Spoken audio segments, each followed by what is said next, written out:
Romo kalajengipun sambutan salajengipun inggih menika saking Bapak Kepala Desa Sidumukti ingkang badhe dipun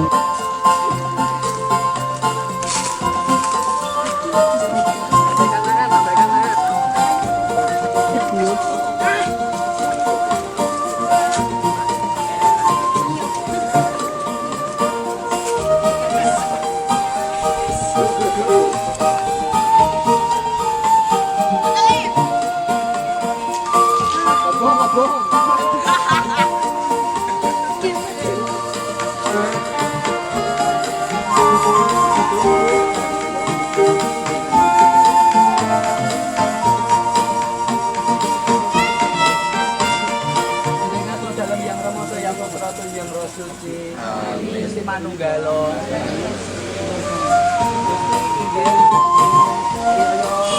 Kerahiman menika kawula tasih nyuwun keras kangge kerahiman dalem tumrap paringipun toya saking menika mugi ing mangsa rendeng ing mangsa menapa kemawon tetep panjenengan paringaken dhateng kawula. Matur nuwun Gusti alih-alih.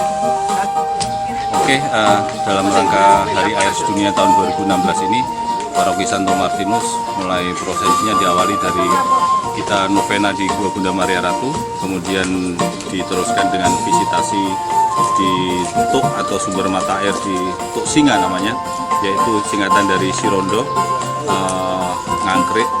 Kemudian di dalam visitasi ini melibatkan beberapa unsur, yaitu dari tim visitasi rutin yang setiap bulan mengunjungi tempat ini setiap hari Selasa Kliwon, kemudian juga dari tokoh-tokoh masyarakat dari Desa Sidumukti, Sokor, dan juga tahun ini ada keterlibatan anak-anak muda yang luar biasa. Nah, di dalam kegiatan untuk visitasi ini kita mengadakan doa bersama secara Katolik juga secara Islam tadi. Harapannya bahwa sumber mata air ini tetap mengalir, bisa menghidupi masyarakat, bisa menghidupi kebutuhan gua dan juga susteran Abdi Kristus. Saudara-saudara kami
Itu kan loh.